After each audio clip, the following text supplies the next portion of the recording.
কিন্তু মার্কেটের পরিস্থিতি খুবই খারাপ, খুবই খারাপ।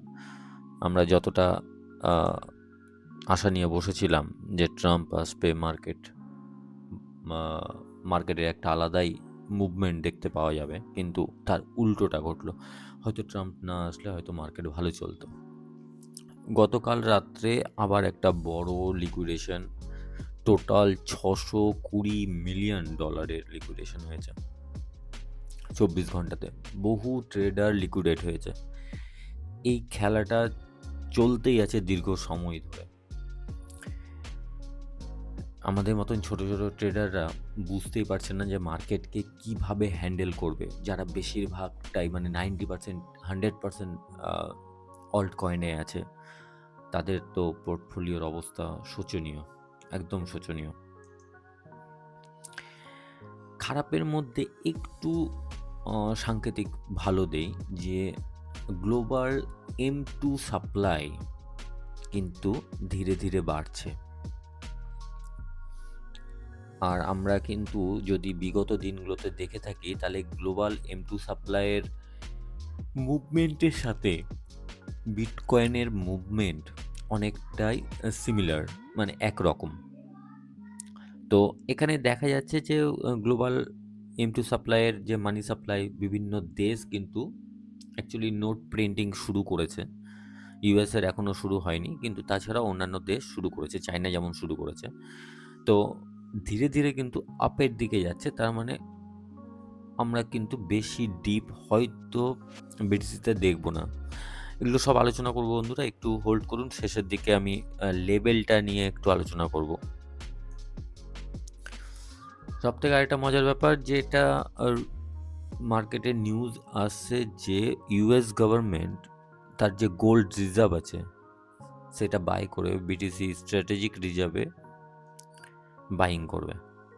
কিন্তু সবথেকে বড় কথা, এতটা মার্কেটে পেন আছে যে এগুলো বুলিশ মুভ, মানে নিউজ আমাদের কোনো এফেক্ট পড়ছে না। নিউজ আসছে কিন্তু মার্কেটে কোনো এফেক্ট পড়ছে না। Market down and down. El Salvador ছোট্ট, ছোট্ট বাইং কিন্তু করেই চলছে। আমরা ১.৫-২ বছর আগে যদি দেখে থাকি যে এল সালভাডরের যে বাইং, ফার্স্ট কান্ট্রি যে বাইং করেছিল, এখনও কিন্তু ছোট, ছোট অ্যামাউন্টে বাই করে চলছে। তার মানে অলমোস্ট বলা যায় যারা বড়, বড় বা যারা ছোট ইনস্টিটিউশনাল বা কান্ট্রি বা বড় কোনো কোম্পানি বা ছোট কোম্পানি, তারা কিন্তু কন্টিনিউ একটা প্যানিকের মধ্যেও বাইং করছে। প্যানিক কে ক্রিয়েট হচ্ছে বা কাদের লস হচ্ছে?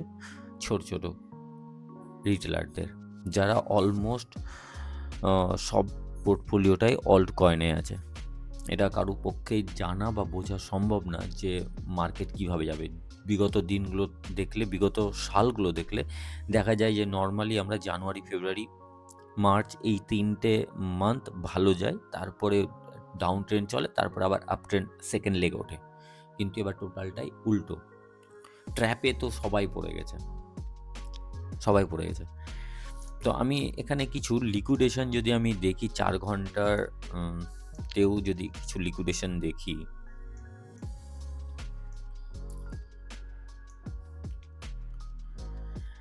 দেখুন বন্ধুরা, এই লিকুইডেশনটা কাজ করে অ্যাকচুয়ালি মার্কেট যতই নামুক না কেন লিকুইডেশন দেখতে পাবেন। কেউ না কেউ কোথাও থেকে না কোথাও থেকে লং শর্ট তো চলছেই। কিন্তু আমাদের কাছে কূলে এখানে একটা আছে $৮৫,০০০ একটা লিকুইডেশন আছে। নিচে এই জায়গাটা লিকুইডেট করে জাস্ট ৮০,১০০ থেকে লিকুইডেট করে উঠল।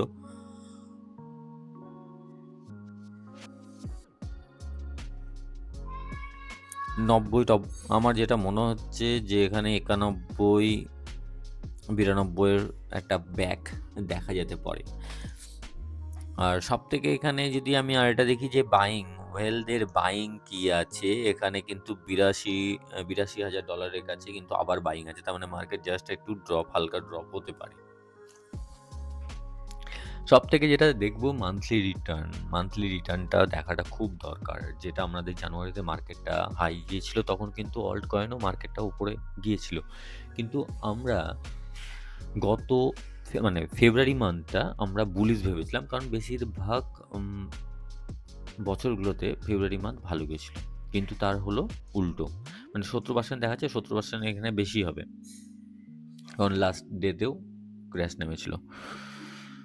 মার্চ মাসটা বেশিরভাগ ডাউন, এখন পর্যন্ত 10 তারিখ 2%, 2.16% কিন্তু ডাউন আছে।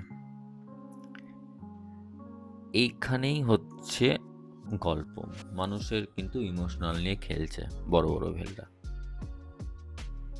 মার্চ মাসটাও কিন্তু এমনভাবে তৈরি করা হচ্ছে যে, যেহেতু বেশিরভাগ ইয়ারে মার্চ মাসটা সেল অফ হয়েছিল, তো ওই জন্যে এমনভাবে তৈরি করা হচ্ছে যে মার্চ মাসটাও ডাউন যেতে পারে, কিন্তু কোথাও না কোথাও এতটা ম্যাক্সিমাম পেন হতে পারে না বুল মার্কেটের মধ্যে। পরপর আমার মনে হচ্ছে এখান থেকে রিটার্ন আসবে, অবশ্যই আসবে। ফেয়ার অ্যান্ড গ্রিড ইন্ডেক্স 20-তে দাঁড়িয়ে আছে। গতদিন ইয়েস্টারডে 27 ছিল, লাস্ট মান্থ 33, 20 কালকে, গতকাল ক্র্যাশের পরও 20 দেখাচ্ছে কেন? এটা আরও ডাউন হওয়া উচিত, কারণ আরও ডাউন দেখানো উচিত। মার্কেটে হিউজ পরিমাণে সেল অফ, ডাউন মার্কেট এসছে, অল্ট কয়েনের তো আরও বাজে অবস্থা। এটা আরেকটু ডাউন দেখানো উচিত ছিল। ইটিএফের অবস্থা দেখতে গেলে 6 তারিখও এমন কিছু ভালো না, সেলিং। 7 তারিখও সেলিং। আমরা কালকে দেখতে পাবো যে সোমবার মানে 10 তারিখের যে বাইং, আমাদের এখানে 10 তারিখ ইউএসএ তো এখনো রাত্রি, আমরা সেই বাইংটা দেখতে পাবো আগামীকাল, যে অ্যাকচুয়ালি কি অ্যাক্টিভিটি হতে চলেছে, মানে ইটিএফরা বাইং করছে না কি করছে। সব থেকে বড় কথা, আমরা সন্ধ্যের দিকে বুঝতে পারবো যে অ্যাকচুয়ালি গ্লোবাল মার্কেট, ইউএসের মার্কেট কীভাবে ওপেন হচ্ছে। খুব নেগেটিভ যদি হয় তাহলে আমরা দেখতে পারবো যে হয়তো আবার ডাম্প নামছে। আচ্ছা, আমরা একটু চার্টটা দেখে নিই।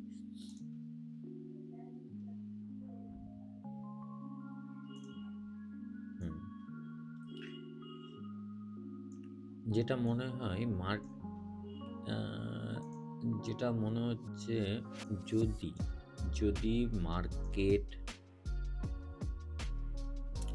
গ্লোবাল মার্কেট আজকে যদি ভালো ওপেন না হয়, ইউএসের মার্কেট যদি ডাউন থাকে, কারণ যেভাবে ট্যারিফের ব্যাপারটা চলছে দীর্ঘ সময় ধরে, যদি মার্কেট পরিস্থিতি খুব ভালো না থাকে, তাহলে কিন্তু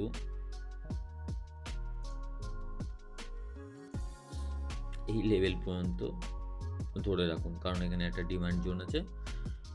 এই লেভেল পর্যন্ত হয়তো জাস্ট একটা ক্র্যাশ হয়ে উঠবে, আর নাহলে ধীরে ধীরে ধীরে এখানে নামবে। আর সব থেকে মজার যেটা মার্কেটে, যেটা সব থেকে প্যানিক তৈরি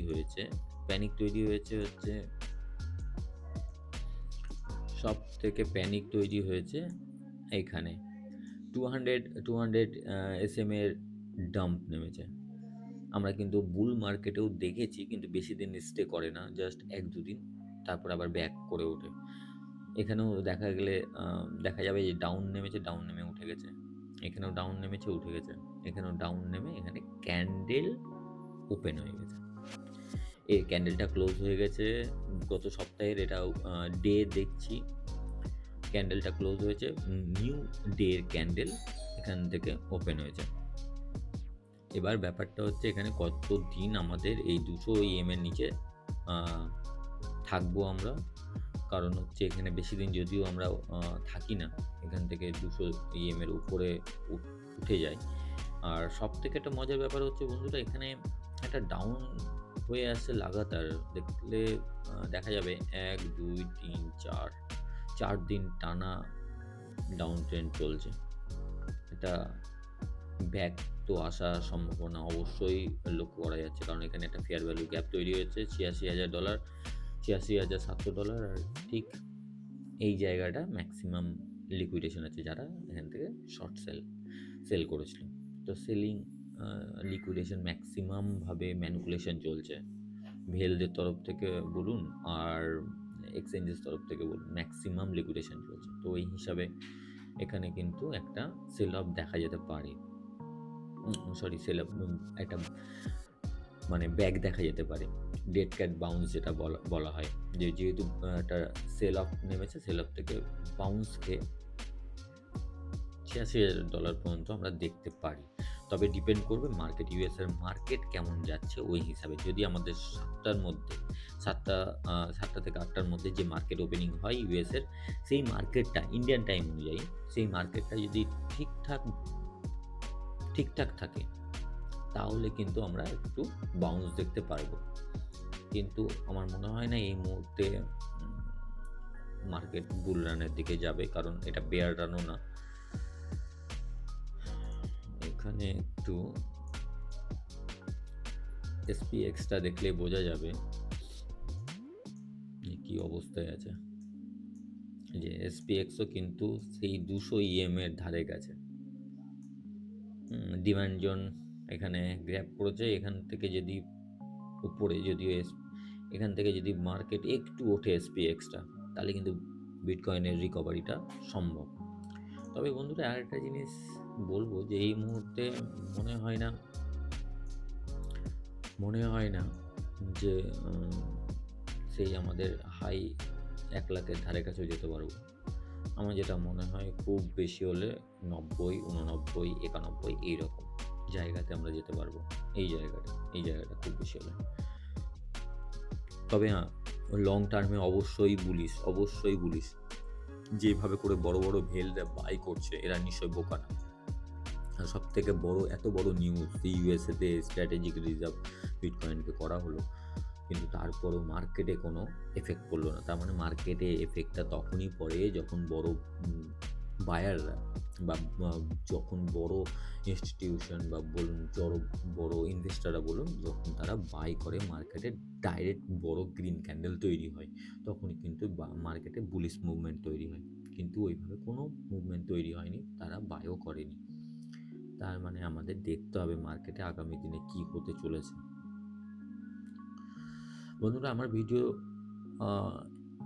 ইন ডেপথে আমি সব কিছু ওপেনলি বলার চেষ্টা করি, মার্কেটে বোঝানোর চেষ্টা করি। এমন ভাই বোন অনেকেই আছেন যারা মার্কেটে ইনভেস্ট করে বীভৎস টেনশনে আছেন, তারা কি করবে বুঝতে পারছেন না। যদি আমার ভিডিও ভালো লেগে থাকে তাহলে লাইক করুন, সাবস্ক্রাইব করুন। আগামী দিনে অবশ্যই আমার ভিডিও যদিও ডিসকন্টিনিউ হচ্ছে, কিন্তু কন্টিনিউ করার চেষ্টা করব। আপনাদের মোটিভেশনটাই আমাকে মোটিভেট করবে। লাইক করুন, ভয় পাবেন না, ঘাবড়াবেন না। আমরা ডাম্পের ঠিক শেষের দিকে আছি। আমার মনে হয় না এখান থেকে আর বেশি কত আর ডাম্প করবে।